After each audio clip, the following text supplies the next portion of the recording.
Hey, Rick. Hey,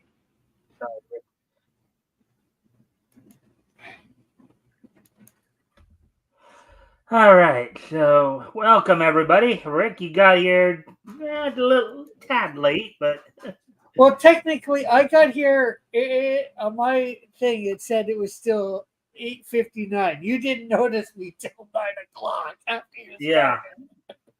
yeah. Well, I mean, I was going back and forth there, but Yeah, how, I how got did it talking to go? my I, cousin. I was running a little behind myself here because of the fact I got caught up playing a Yu-Gi-Oh game. So Yeah, I got talking to my cousin. She recently got a knitting machine. She finally got it working, so she created her first toque, winter hat, whatever you want to call it. hmm. Today, she's in the middle of creating another one. So she's really, like giddy like a school girl. So Huh. so it just got talking about that, and so I lost track of Yeah. time, and then I'm like Oh, came over to my basically. computer.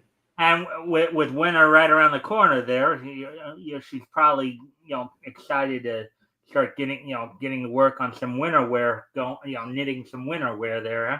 Yeah, and it's not even for herself. She wants to. Well, the first thing that she made, she's going to keep, which is a winter toque, a pink one. But she's wanting to do this to try and make a little bit of a business of it. To be able to sell winter hats and gloves and maybe scarves and maybe other things, depending what this machine that she got can do. It's up in the air. Um, from what she's seen, it's supposed to be able to do a lot. So, hey, she'll see as things come along. You know, Even if it's just able to make winter gloves and hats, she can make a lot of them and sell them. All use the internet to sell them all over the world. All right. Well, everybody, welcome to the Mikestand. Today is Monday, September the 9th, 2024. Just a friendly reminder to everybody, of course, if you haven't already, you guys can like and share the stream. See if we can get some more friendly people here to engage. That'd be appreciated. Also, if anything here grabs your attention, feel free to comment and or ask questions, and we'll try to answer the questions to the best of our ability. All right. So before we, of course, talk about what's on tap for tonight, Rick, would you like to do an intro? Just say anybody new here that doesn't know me, try and find my channel. Look up Cross Comics.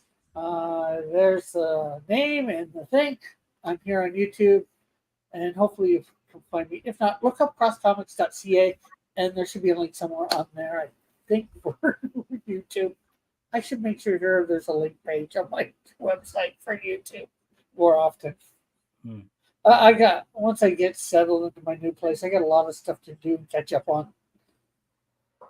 Well, Well, doing my job, of course. the way you're talking, it's almost like you're about ready to. The way you're talking, it almost sounds like you're about ready to move out, like within the next month or so. Are you really think you're going to be moving that soon? If as long as the job holds, probably if I'm there in a month from now, I will be trying to look for a place for the beginning of November. All right. Whether I get a place for the beginning of November or the beginning of December, that's up in the air at the moment. No matter what, I'm gonna have to move my stuff from my buddy's place. You're gonna have to what? Move my stuff. My buddy's storing a bunch of my stuff, and I'll have to move it into a storage unit for a few months. I'm just hoping I can move it directly from his place to my new place. That way, one less move, if you will, that needs to take place. Hmm. Yeah. All right. It's just because moving is a pain, Hmm. Well, and trying to find people can be hard. I guess as you were talking last night about it, I guess your cousin will be happy to get a little bit more peace and quiet in her place now.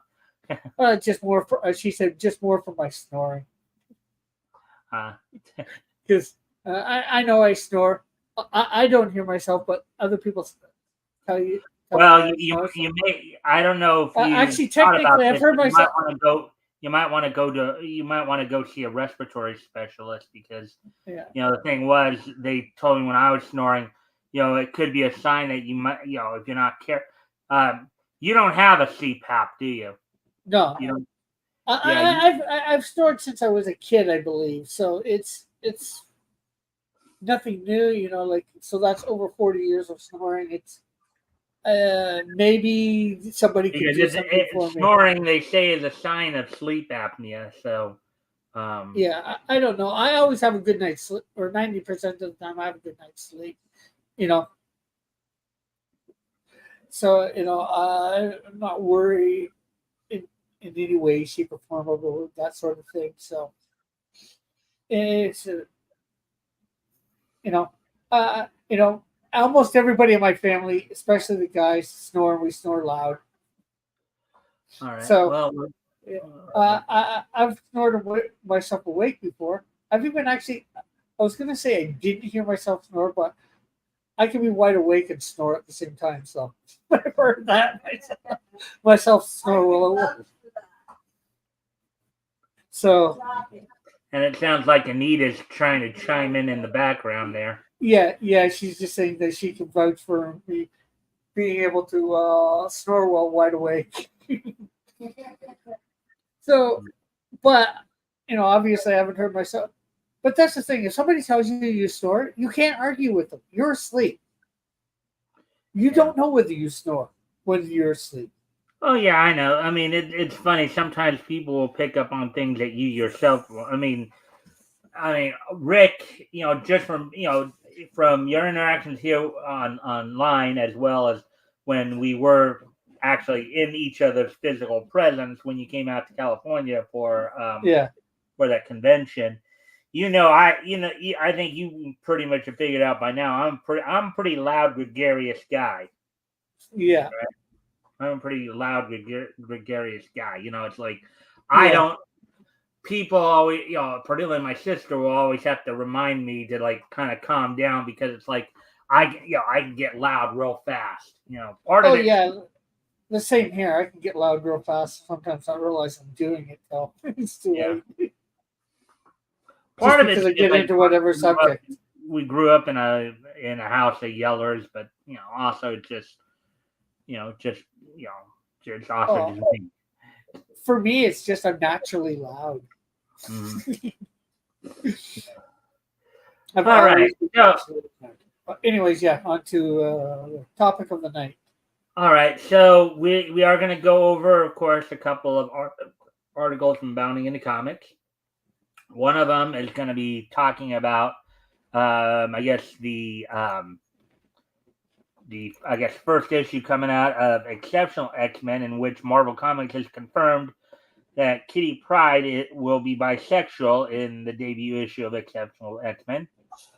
Also, we have some more localization talk to go over, as English localizers have rewritten Akira Toriyama's original manga script from Dragon Ball Sparkling Zero, insert Zoomer lingo into classic Vegeta and versus Kid Trunks dialogue.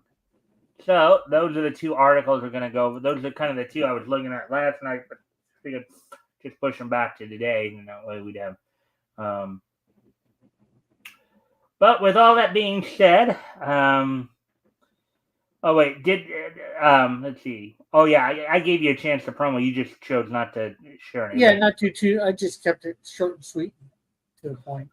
All right. So, anyways, let's go ahead then and get started with the articles then. Um, and of course, later on we'll have the wrestling wrap up and this day in each history as well. And as always, guys, if you can help out by liking and sharing the stream, see if we can get some more friendly people in here to engage, it'd be appreciated. Also, if anything here grabs your attention, feel free to comment and or ask questions. We'll try to answer the questions to the best of our ability. So, with that being said, let's get into this first article here. All right, so Marvel Comics confirms Kitty Pryde as bisexual in debut issue of Exceptional X-Men. Article by In debut issue of Exceptional X-Men, Marvel Comics loses even more people. Yeah. Article by Spencer Bacouli, published September 7th, 2024, which was this past Saturday. So let's go ahead and into this. So that, I guess, is what she's looking like now, I guess. How they're Yeah, drawing. which is all right. That looks about what I know her as. All right. Another day, another lazy attempt at pandering via sexually swapping by Morrigan. That's an interesting way of putting it. Another a lazy attempt at pandering via sexually swapping. That's kind of Well, that's what it is. Yeah.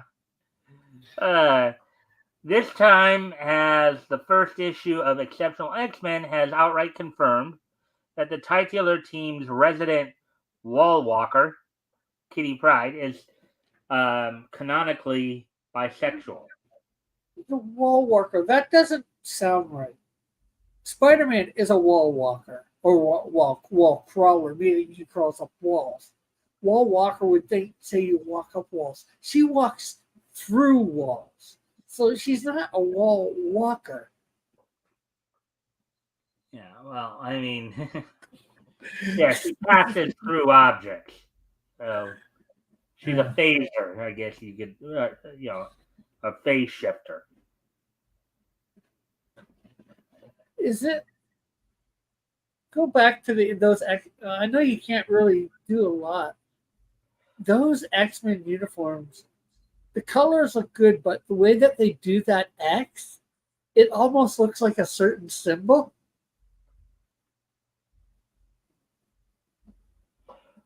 Especially on the uniform, you mean? The way they do the X in the uniform? Yeah. Like if you look at, I think it's supposed to be Rogue, the one in the red. Well, there's two that are in the. Oh yeah. When you look at it from that angle, that looks like a certain symbol from a certain country during World War II. One that was said to be pretty racist and Jewphobic. Yeah. Hmm. Do you see what I mean? I guess as because at least from what it looks like what you got is you got like you have the X there, and then you have like two vertical lines. You have a line going off of it. From that angle, what it could look like is as the X's are coming into the borders, as it were, it could look like, especially if they are actually slanting it, then I could see what you are saying. Well, when you look at it on the purple one, they're not trying to slant it, but from that angle on that one, like not Kitty, but this girl in the purple. Oh yeah, that one right there. It doesn't look so bad, and but even with Kitty there, even though it's not quite the shape you're thinking of, it does look like what they're doing is they're curving the ends of the X. Instead of just doing this, they're like kind of with the very end of it, like doing something like that, or something like where they're curving the end of it. Well, I don't even the one that on the belt for Kitty Pryde. I don't even really like that because it looks like two half circles.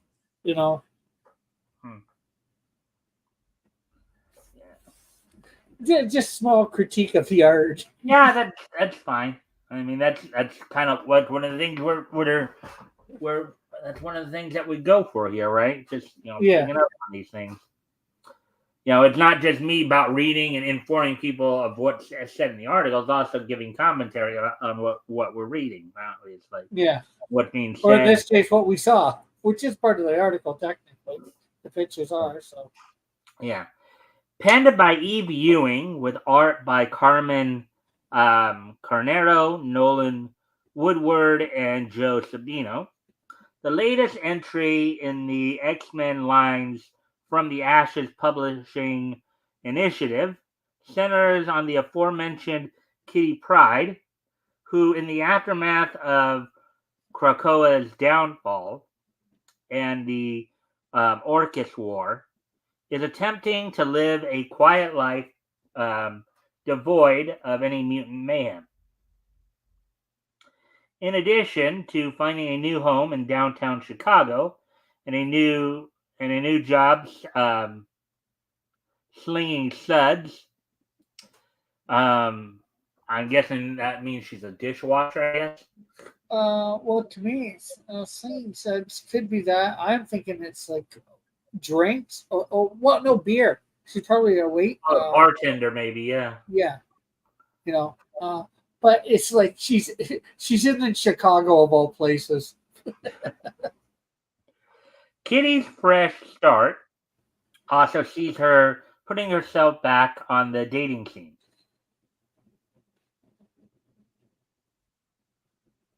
As a result, she eventually snags a date with someone she met on a dating app. The two of them ultimately agreeing to meet up for the first time to watch a concert being thrown by one of Kitty's favorite bands. Unfortunately for Kitty, after arriving at the venue and proceeding to stand around for a good long while without seeing her date, she sadly comes to realize that she's been stood up, in parentheses, which actually turns out to not be the case, as it's eventually shown that Kitty actually mixed up her calendar and arrived um, to the concert a day early, on parentheses. Okay, how do you arrive to a concert? I can get arriving to the venue, but the concert's not going to be going on, and I think that's going to be a dead giveaway. Yeah, well, depending upon when she got there, because I mean, you can get there early enough to where people haven't started setting. Again, without having read the story, I don't know what the circumstances are, how she did do that, but Yeah, well, see, I'm thinking about the concert itself. Concert is usually at a venue, and usually they've set up for the concert several hours in advance. People are lining up several hours in advance, an hour or But two in advance. depending upon where the venue is, too. Let's say if it's like an outdoor venue, let's say they sometimes do set stuff up, maybe even a day. And I'm not saying setting everything up, mind you. Yeah, yeah, I get what you mean. Yeah, it's No, tense. they might be like setting up like tent areas and all that. Yeah, Some but preliminary if stuff. she's going, she would be going at about the time of the concert, maybe an hour or two before. If it's an outside venue, you should be able to tell whether they've set. By that time, they should have set up all the speakers. That an hour or two beforehand, usually a lot more before then, they are doing sound checks. Yeah. I've been around enough of this stuff. That's how I know this. Mhm. So it's like, I, and I'm you, just, I'm just saying that it is possible that she may not have realized it because they may have had enough stuff set up to where she was thinking that the concert was imminent instead of being like a day away. You know, Again, if it's something like an outdoor venue, they might have a bunch of tents set up. Even if yeah, not but much is going on, they might have some stations set up. You know, yeah, they would have the and again, we don't know the nature of the concert either. Is it yeah, just simply a even though they say it's a concert, is it simply a concert or is it like maybe some kind of festival, like some kind of music festival? If it's a music yeah, festival, there might be more to it. yeah. If it's a musical festival, possibly, but with a concert, there, if you're showing up an hour or two early, which is what most people do for a concert, show up an hour or two early at most, before the doors open to get in line to get let in. If that's an outside event or an inside event, you're going to be able to tell whether things are set up. If there's no crowd there, that should tell you that you might have the wrong day too. because there should be a crowd. But then again, without knowing exactly where the venue is, we don't know if it's an outdoor event. If it's, let's say, if the concert's in a park, right? Even then, you would have a crowd standing nearby for it. For that specific concert. You'd have for in a park, you'd have a crowd. Period. Okay. Yeah, you would have a crowd. Period. In a park, you couldn't be sure.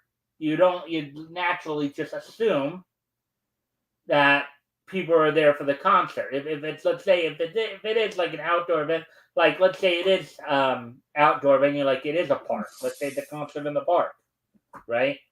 Then you'd have people walking around in the park.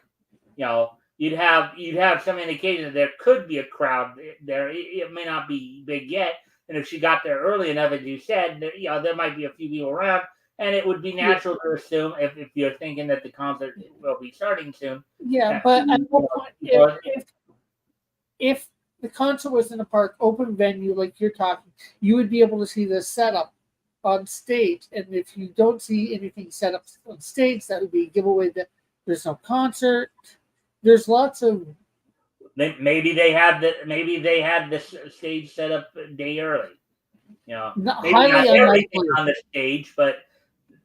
There's always a possibility. Okay, one or two things is possible. Either she got there, maybe she wasn't paying attention to details, and maybe that's why she wasn't paying attention to all the details.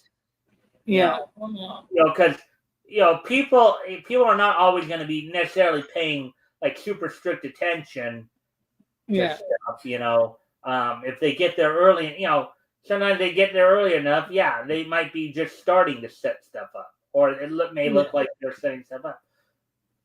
But again, we don't know because we haven't actually read the book or we haven't seen any of the pictures.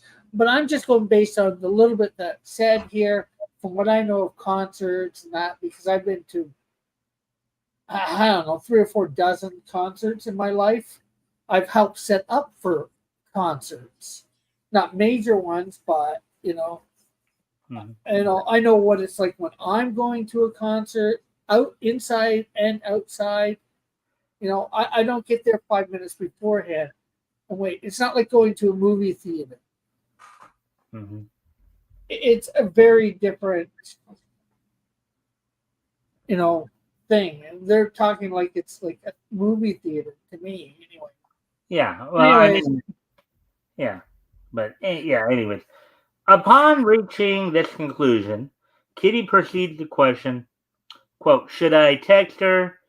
That's too much message in the app, thus revealing that her would-be date for the evening was a member of the fair sex.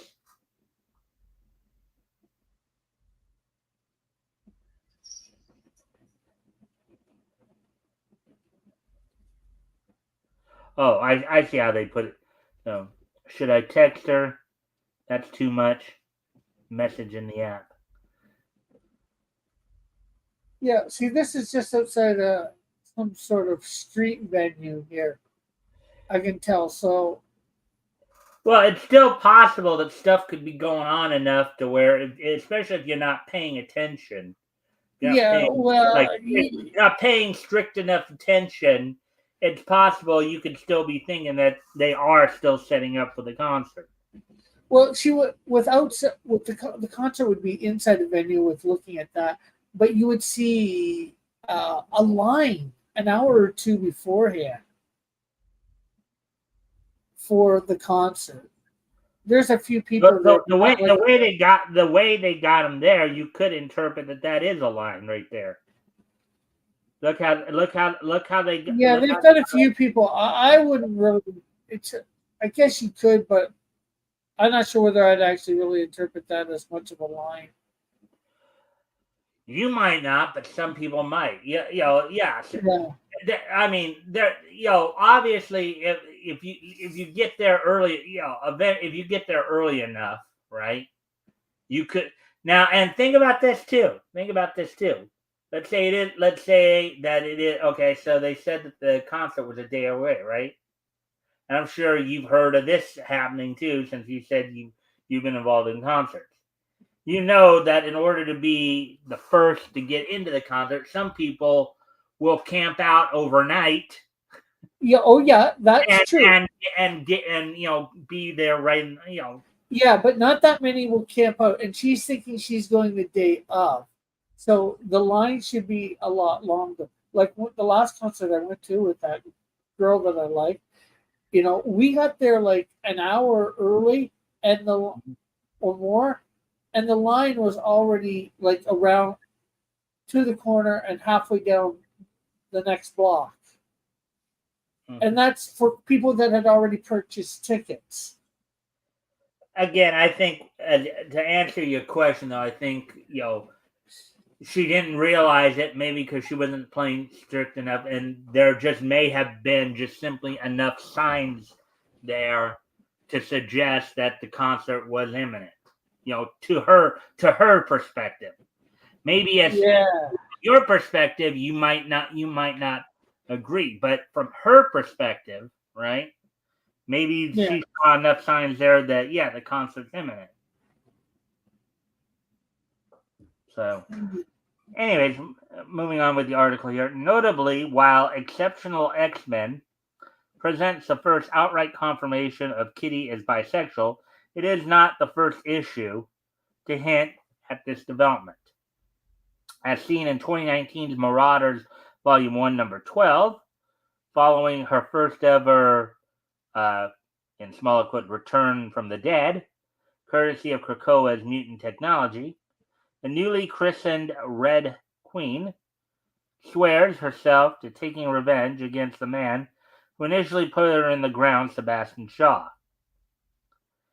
In dedication to this mission, Kitty enlists the services of a local tattoo parlor to inscribe a simple two-word declaration of war against the mutant villain across her knuckles. Kill Shaw. That's a declaration of war, putting kill shot. Oh. There it is. And is And she supposed to I be? guess she's Jewish too, because isn't that the Star of David right there? Yeah, that's what I was just gonna ask about. Is she Jewish? Especially with wearing the Star of David. Following the tattoo's completion, her adrenaline still running high, the heroine um, proceeds to, quote, thank her tattoo artist, a woman with a kiss. And though Kitty is shown smiling afterwards, this moment, as well as all of its implications, were never followed up again until now. So I guess here's the.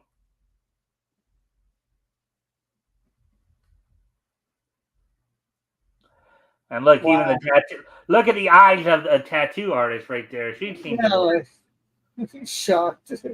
Some stranger just because you gave him a tattoo gives you a kiss. If a man did that, And that's it. That's it for that was there a article. little bit above the red?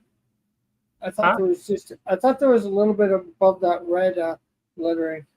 Oh, the next issue of Exceptional X-Men is currently set to hit the shelves on October 9th, 2 days Uh-huh. after my birthday. There we go. All right, so there's that one. So.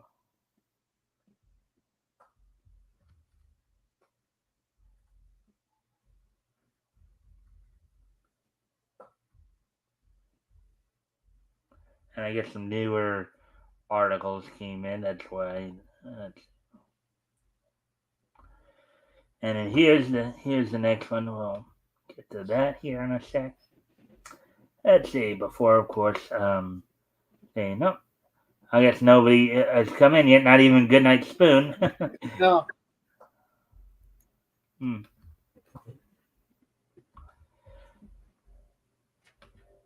All right. So let's see. Well, we're at the 30-minute mark, so it looks like we're making pretty good time here, at least. All right. So let's get into this. Dragon Ball Sparking Zero. English localizers rewrite Akira Toriyama's original manga script, insert Zoomer lingo into classic Vegeta versus Kid Trunks dialogue. And of course, I think he passed on earlier this year or late last year, so not like he can come back and really complain about it. Yeah, but I'm sure enough people will, but with good cause, of course. Article by Spencer McQuilly, published this past Saturday the 7th. So let's get into this one then. Was Anita just saying something? Not to us. Oh, all right. In the latest case of Western localizers, taking it upon themselves to, in small quotes, modernize a Japanese creator's original work, the team responsible for the English language subtitles in Bandai Namco's Dragon Ball Sparking Zero have taken a conversation directly adapted from Akira Toriyama's original manga and replaced part of its dialogue with, in smaller quotes, Zoomer lingo. Okay. The latest entry in the franchise's Sparking video game line, in parentheses, better known as Budokai Tenkaichi in the West. Zero is an upcoming arena fighter that will allow players to pick from a roster of over 164 combatants across the entirety um,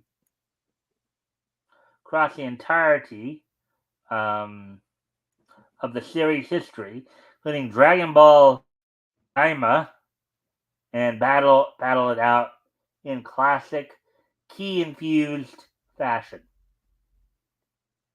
As part of the game's present, so this is more video games than I thought it was. I thought it was actually manga, but localization is localization. Yeah. As part of the game's presentation, before each respective match commences, the selected characters will exchange a bit of pre-fight banter, ranging from light taunting to positive encouragement to outright threats of impending violence. The exact dialogue varying between partners, which makes sense. Yeah. To this end, one particular instance of pre-fight dialogue that can be exchanged between Vegeta and the younger version Trunks is, as noted above, adapted directly from the Dragon Ball manga. As originally seen in the series' 429th chapter, the exchange in question occurs after Saiyan Prince watches his son, with almost no difficulty, achieve the Super Saiyan form for the first time.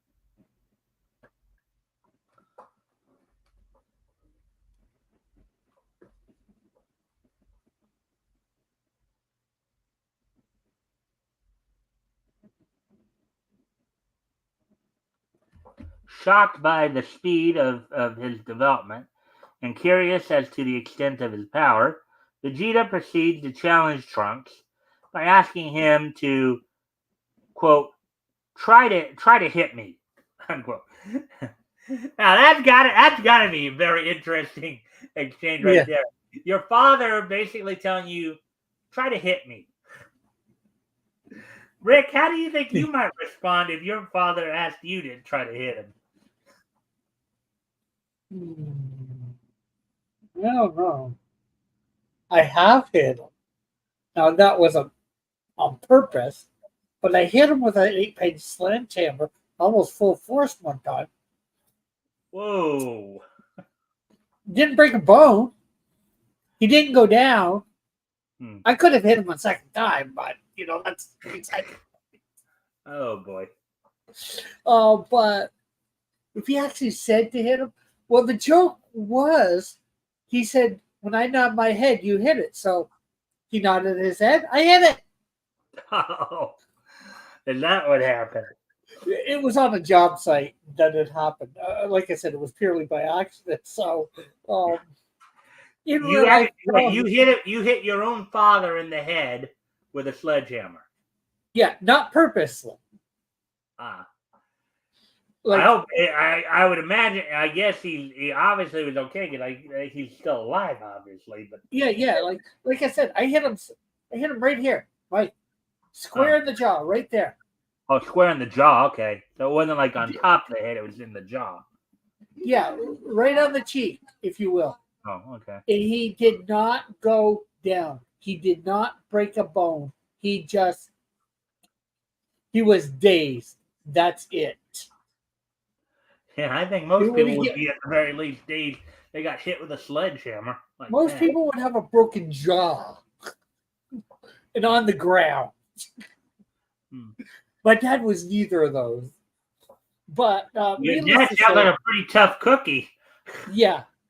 Um, needless to say, I probably, if my dad said to try and hit him, I probably would. But then again, something like this context, maybe, it would. But I would never, I wouldn't hit my dad purposely.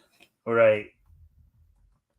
Yeah, Well, unless the I mean, circumstances. I know that he's not. I don't think he's gonna go out of his way to tell you to hit him. I mean, this dynamic. These are two sayings we're talking about here. Yeah. You know, and that's just more the nature of their culture. So. It's like a father and son who both box, so they're, try and hit me, son, in the boxing ring or whatever. Yeah. Anyways, and we shall continue on here with the article. Let's see. Met with understood confusion from his son, who confusedly admits, quote, "That's impossible, Dad. You're too strong," unquote. Vegeta in turn promises, quote, "Just do it. If you land one blow on my face, I'll take you to the amusement park." Uh, His interest piqued. Trunks responds in turn, quote, "Really? You? Okay," unquote, before launching into an all-out, in parentheses, and ultimately successful assault on his father. Hmm.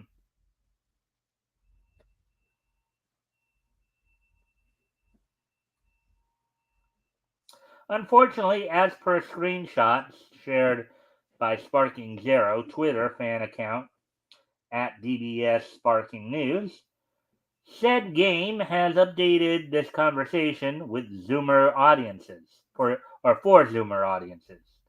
Now, in response to Vegeta's promise that he would take him to the amusement park, Trunks declares, quote, "No cap, let's go."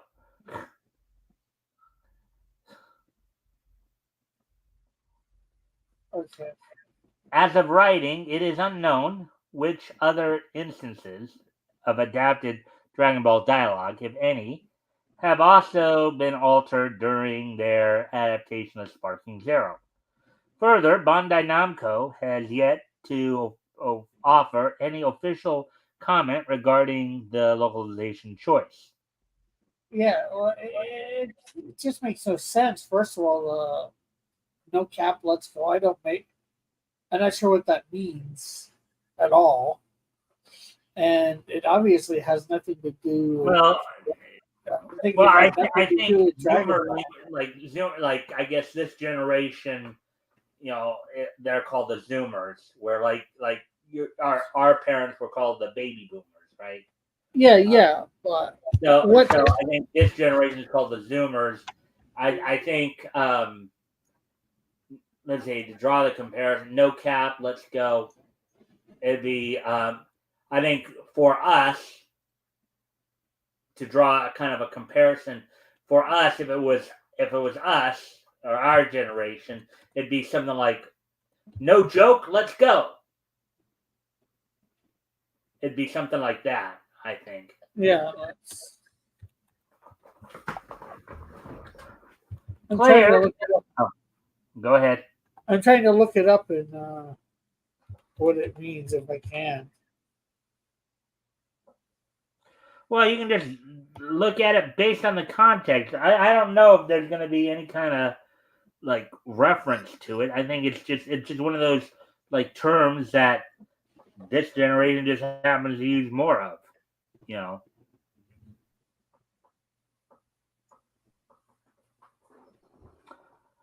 Players interested in taking to the World Tournament ring once more can pick up Sparking Zero when it hits shelves on October 11th. All right, now both of these articles went a little quicker than I thought they would.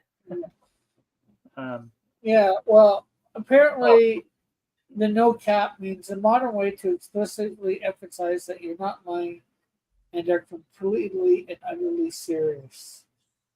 No cap is an expression that entered slang a long time ago, but only recently managed to cement its place in the internet yeah, vocabulary. as I said, it's kind of like as I said, right? It's as I said, it would Yeah. be like for us, it would be like, no joke, let's go.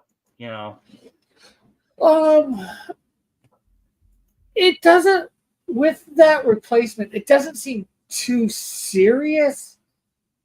Yes, it's, you know, at least to me, it doesn't too serious. It takes, yes, I'll get it. Probably takes away a little bit, you know, Mhm. uh, for the just getting the what you call it, you know, incentive for the kid to do the Mhm. fight. But in this way, the kid doesn't need incentive, which I guess that's the way it really takes away. At least in my opinion. I'm not a big Dragon Ball fan, so excuse me, all anime people that are. Um, Yeah. maybe I'm just a slub that doesn't know enough. Uh, uh, uh, in some ways, it'd be neat to, or I wonder how some anime fans would react or manga fans to this. Yeah, this one, I don't think is quite. This one's, I don't think would garner the garner the same reaction that other stuff have. I mean, because it is more like just modernizing the language a little bit to how people today might use it. Talk, but Yeah. it's modernizing the language and how people talk, but it's not at the same time because in the original, it's trying to give the kid a reason to because the kid doesn't want to fight. The kid doesn't want to fight his dad. He's like, I'm not going to win against my dad.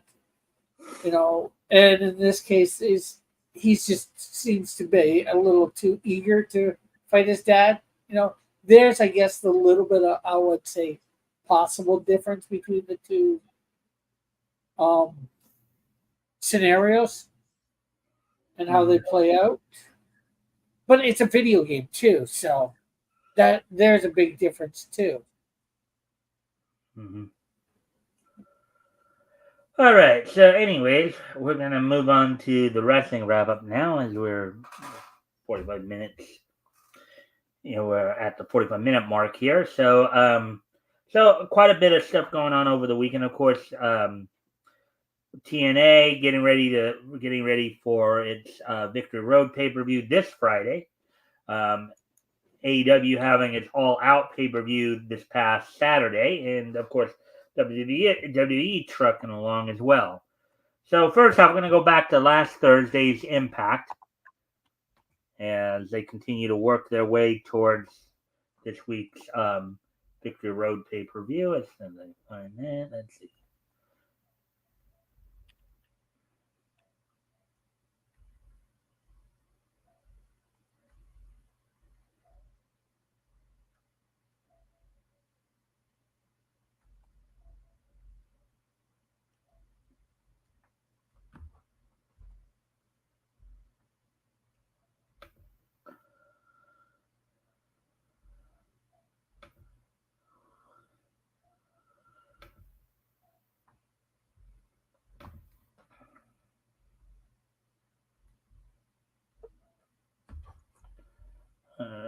the latest Impact is the word. Let's see, which was from this past Thursday, the 5th. The show opened up with Kushida and Laredo Kid going to a no contest when Josh Alexander had interfered, attacking both wrestlers, trying to make a point about his dissatisfaction with the results, about not being able to defeat Nick Nemeth back at Emergence for the TNA World Title in what he called his match, an Iron Man match. And then Kushida would then promptly challenge Alexander to a one-on-one match in which Alexander would defeat him in just under 6 minutes. In another open challenge, Jordan Grace retained the TNA Knockouts World Title over NXT's Carmen Petrovich, escorted to the ring by Ariana Garcia from NXT as well, with Rosemary watching from the balcony.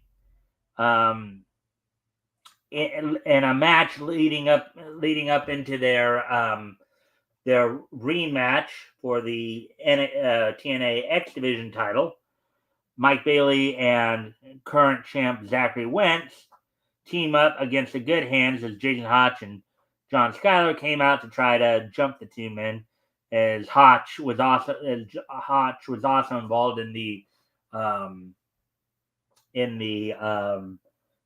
Ultimate X match, for the X Division title, the match in which Zachary Wentz won. Eric Young defeated Jake Something, and then in the main event saw JDC and Moose defeat Joe Hendry and Mike Santana in a stipulation which if they got the win, JDC would become a full-fledged member of the system, which was a group comprised of Moose, Eddie Edwards, and Brian Myers, and Eddie's wife, of course, Alicia Edwards.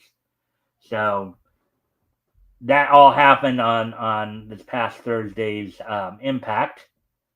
So now, talking about what happened on Friday, on Friday's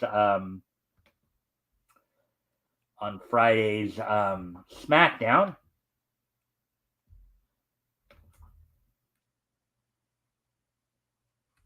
Friday's SmackDown.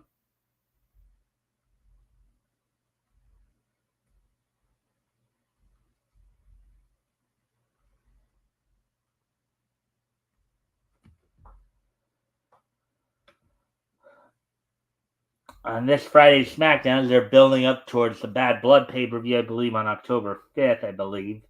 The opening match saw Bayley defeat Tiffany Stratton.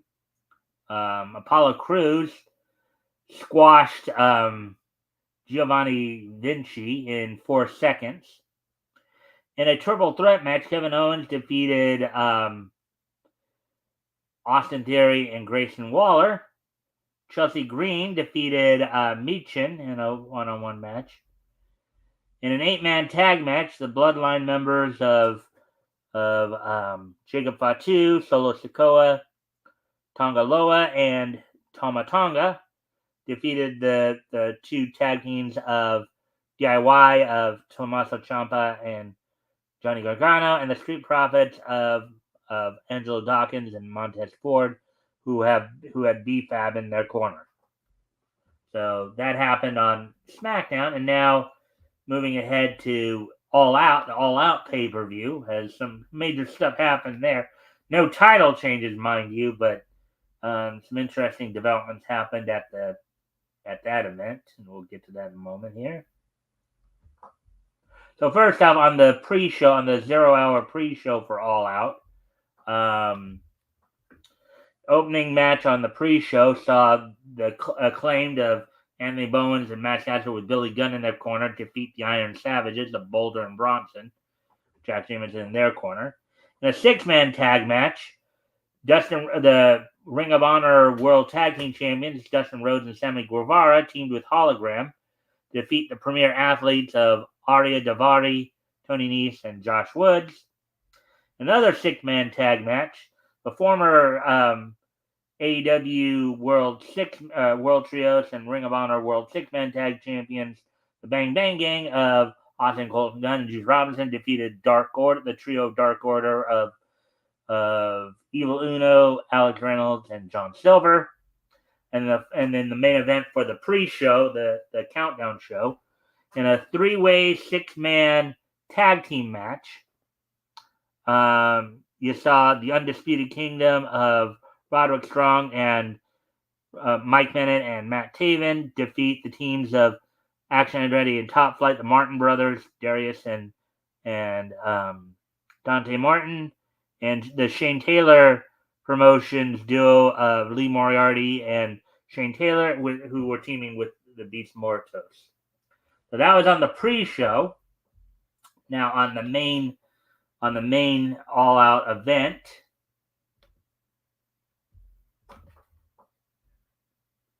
the show opened up with MJF defeating Daniel Garcia. Now, initially, it was believed that Daniel Garcia was going to probably win this match, but as of yet, it's been reported that Daniel Garcia is not re-signed with AEW yet, as his contract is coming to an end soon here before the end of the year. In a match of the AEW World Tag Team titles, the Young Bucks retained over the Young Bucks of Matthew and Nicholas Jackson, the EVPs.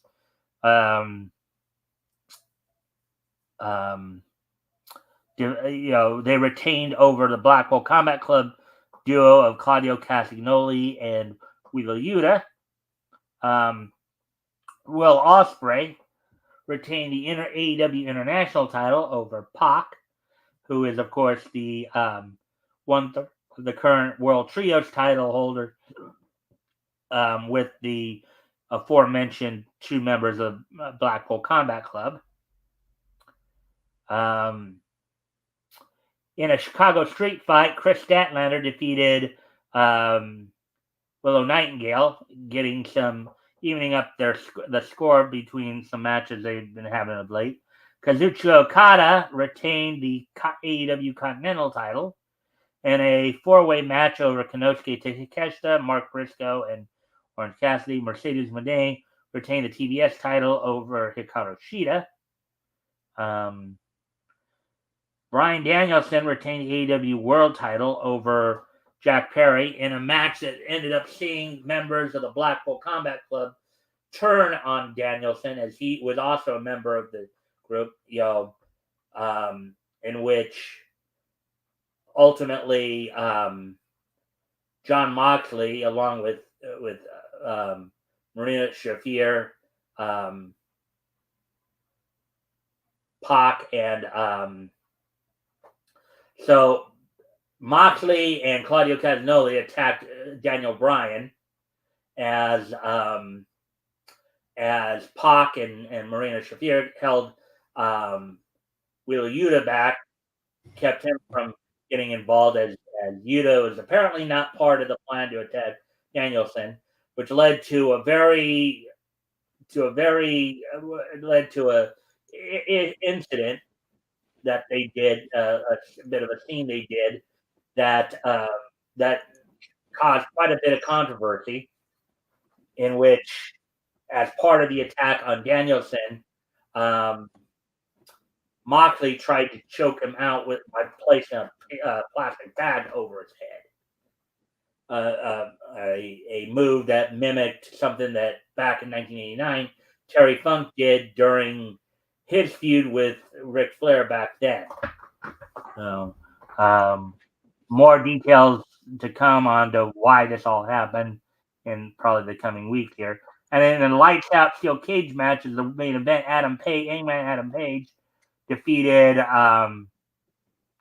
Swerve Strickland. And another controversial aspect, Page stabbed